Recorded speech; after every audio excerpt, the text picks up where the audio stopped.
Prezident İlham Əliyev Azərbaycan ədəbiyyatının görkəmli nümayəndəsi, xalq şairi Bəxtiyar Vəhabzadənin 100 illik yubileyinin qeyd edilməsi haqqında sərəncam imzalayıb. Sərəncamda deyilir: 2025-ci ilin avqust ayında Azərbaycan ədəbiyyatının görkəmli nümayəndəsi, xalq şairi, dramaturq, ədəbiyyatşünas, pedaqoq və ictimai xadim, SSR və Azərbaycan Respublikasının dövlət mükafatları laureatı, akademik Bəxtiyar Mahmudoğlu Vəhabzadənin anadan olmasının 100 ili tamam olur.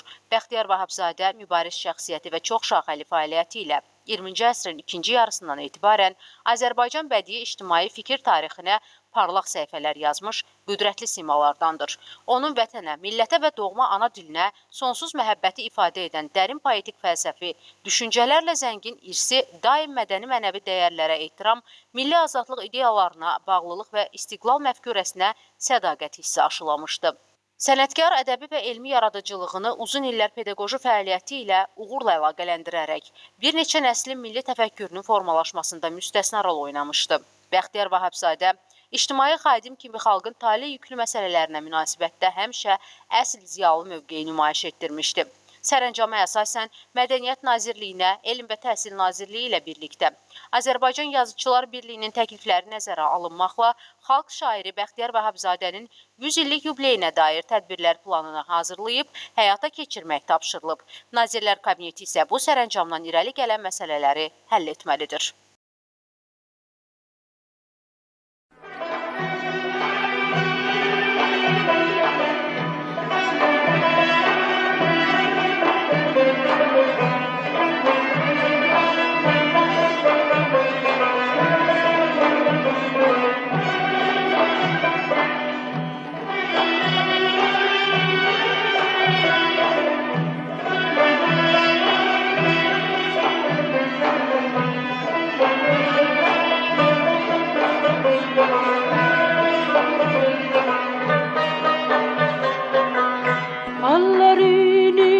Üzümələn yarım bir baş gedər oldu.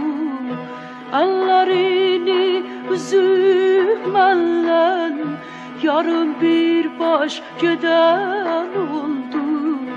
Can deyib can eşidərdi, bu ayrılıq nədən oldu? Can deyib can eşidərdi, bu ayrılıq nədən oldu?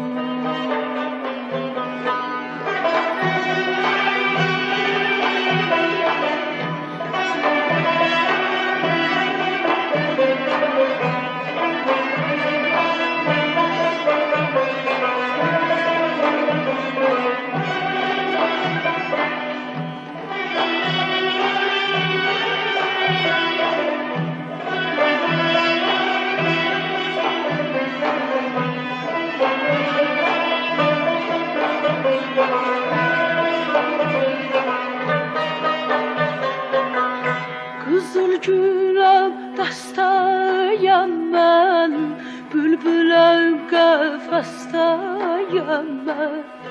Qızıl güləm dəstəyəm mən, bülbüləm qəfəsdəyəm mən. Gəzirəm mən qəmli, görən deyir xəstəyəm mən. Gəzirəm mən qəmli, görən deyir xəstəyəm mən. Öz eşqimlə, diləyimlə ayrı düşdüm illərlə mən.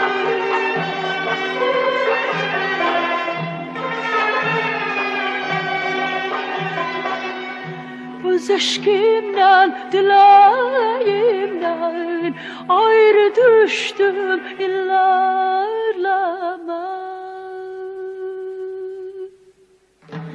Ancaq səndən ayrı gəzən ürək deyil bədən oldu. Ürək deyil bədən oldu, bədən oldu. Can deyil can eşderdik. Bu ayrılık neden oldu? Bu ayrılık neden oldu? Neden oldu?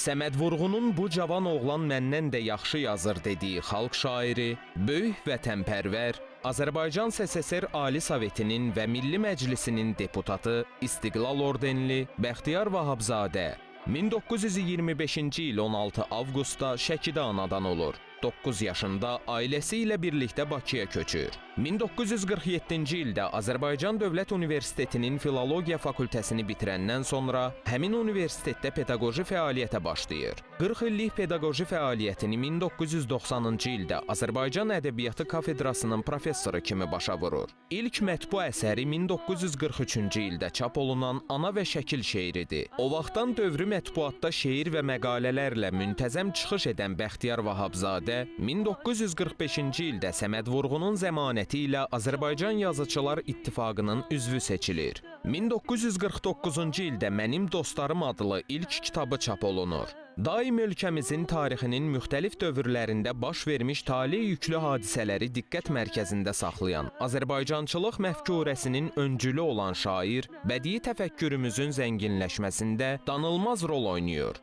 1951-ci ildə Səməd Vurğunun lirikası mövzusunda namizədlik, 1964-cü ildə isə Səməd Vurğunun həyat və yaradıcılığı mövzusunda doktorluq dissertasiyası müdafiə edir, filologiya elmləri doktoru elmi dərəcəsini alır. 70-dən artıq şeir kitabının, 20 poemanın, 2 monoqrafiyanın, yüzlərlə elmi publisistik məqalənin müəllifi olan Bəxtiyar Vahabzadənin əsərləri müxtəlif dillərə tərcümə olunur. İkinci səs, Vicdan, Yağışdan sonra, Yollara iz düşür, Fəryad, Hara gedir bu dünya, Özümüzü kəsən qılınc, Darağacı və başqa pyesləri teatrlarda səhnələşdirilir. Tərcümə ilə də məşğul olan sənətkar Bayronun, Maqsud Şeyxzadənin əsərlərini dilimizə qazandırır. Şəfiqə Axundova, Emin Sabitoğlu, Eldar Mansurov, Tahir Əkbər kimi bəstəkarlar onun sözlərinə musiqi bəstələyir. Amin, Talandı torpağımız, Bu ayrılıq nədən oldu mahnıları indi də dillər əzbəridir. 1958-ci ildə yazdığı Gülüstan poemasında 2 yerə parçalanmış Azərbaycanın tarixi faciəsini dilə gətirən şair, 60-cı illərdən milli azadlıq hərəkatının öncüllərindən biri olur. 1962-ci ildə millətçi damğası vurulan Bəxtiyar Vahabzadə doktorluq müdafiəsi üçün elmi məzuniyyət bəhanəsi ilə 2 il universitetdəki işindən uzaqlaşdırılır. Meydan hərəkatı zamanında da Bəxtiyar Vahabzadə daim xalqın yanında olur. 20 yanvar hadisələrindən sonra dərindən sarsılan şair, ASTV-nin qarşısında qırğınların təşkilatçılarından olan General Dubinyakın üzünə tüpürür. Şairi güllələmək istəsələr də, orada olan cəmaat onu əhatəyə alıb müdafiə edir. 50-ci illərdə Dilarə xanım ailə qurur. 2 oğlu, 1 qızı dünyaya gəlir. Oğlu İsfəndiyar Vahabzadə diplomat, digər oğlu Azər Vahabzadə isə hüquq mühafizə orqanlarında çalışır. Böyük şair 2009-cu il fevralın 13-ü dünyasını dəyişir. Fəxri Xiyabanda dəfn edilir. Şəkidə doğulduğu ev hazırda ev muzeyi kimi fəaliyyət göstərir. Ey vətən oğlu düşün, bil ki sənindir bu vətən. Sabahın həm bugünün, həm dünənindir bu vətən. Mənim ana dilim, mənim kimliyim, pasportum, özümə öz hakimliyim.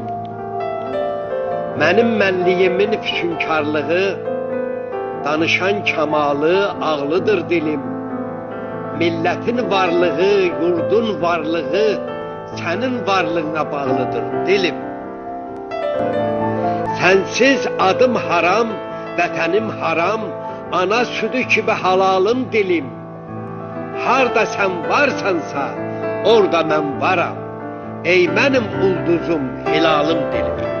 Mənim ana dilim, möcüzəm, sehrim, çəpərlər dağıdar, qapılar qırar. Bəzən bircə kəlmən, ən dərin fikrin üstünə nur salıb cilalandırar.